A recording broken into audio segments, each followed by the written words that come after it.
nous sommes sortis en évangélisation pour annoncer la parole de Dieu. Nous avons rencontré le frère, Nicodème, qui a été touché par la parole. Et quel témoignage que tu peux nous donner par rapport à ça en fait? Je vais vous expliquer mon témoignage. J'étais en train de travailler, je travaille dans un restaurant, je suis serveur. Et en sortant en terrasse, j'ai écouté donc, le frère prêcher, porter la bonne parole, j'ai écouté. Et cette parole m'a fait du bien. Et il y avait ma collègue donc dehors, et elle soufflait, elle aimait pas ça. Elle disait ouais, ça se fait pas, ce qu'ils font, et touchant aux croyances des gens. Je dis pourquoi ça se fait pas? Je dis ils parlent que des bonnes choses. Je dis alors d'aujourd'hui, dans le monde, il n'y a que des mauvaises choses. C'est vrai, la boisson, donc l'alcool ça dérange pas, la drogue ça dérange que les gendarmes, mais sinon le reste ça les dérange pas. Les boîtes de nuit, la débauche. Et Dieu, les choses de Dieu, les choses qui sont bonnes pour notre âme, qui nous font du bien, qui racontent un message d'amour justement, et bien là, les gens ça les dérange. Alors j'ai vite débauché, alors j'ai attendu l'heure, j'ai débauché, j'ai été directement voir les frères et sœurs. Donc après nous avons fait une réunion, et puis nous avons prié le Seigneur, on a loué le Seigneur, on l'a glorifié, remercié pour justement tous ses bienfaits.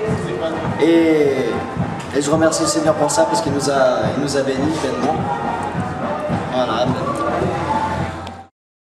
Faire part de ce week-end d'évangélisation qui s'est passé à Angoulême, à Poitiers et à Niort. J'ai été très encouragée par rapport à ce programme avec la jeunesse. Vraiment, le Seigneur était bon, le Seigneur était là, il a agi. Ce qui m'a le plus marqué durant ce programme, c'est que Jésus aussi a touché les gens par leurs fenêtres. Même les gens descendaient aussi pour récupérer quand même les flyers que nous avons en main. Et vraiment, Jésus les a touchés. Nous avons prié aussi pour une personne qui était par sa fenêtre, qui a accepté aussi Jésus-Christ. Vraiment, cela m'a vraiment encouragée. Je souhaite aussi que le Seigneur touche encore d'autres villes, que la jeunesse aussi se lève aussi, même nous les mamans et tout ça, nous nous levons pour le Seigneur.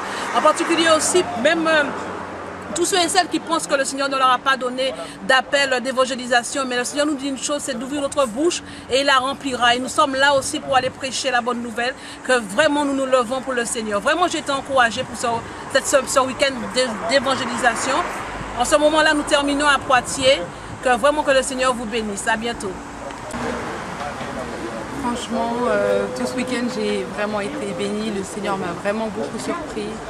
Il y a des choses vraiment auxquelles je ne m'attendais pas du tout.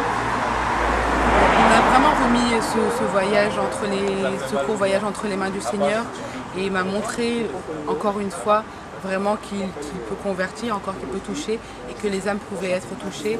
Donc pendant ce voyage à Poitiers, à Niort et à Angoulême, on a vu des gens donner leur vie, on a vu des gens être délivrés et franchement ça a été vraiment beau. Et surtout l'accent qui a été mis sur la communion en fait, la communion fraternelle, la communion des frères et sœurs. Et ça m'a beaucoup touchée, beaucoup encouragée pour la suite.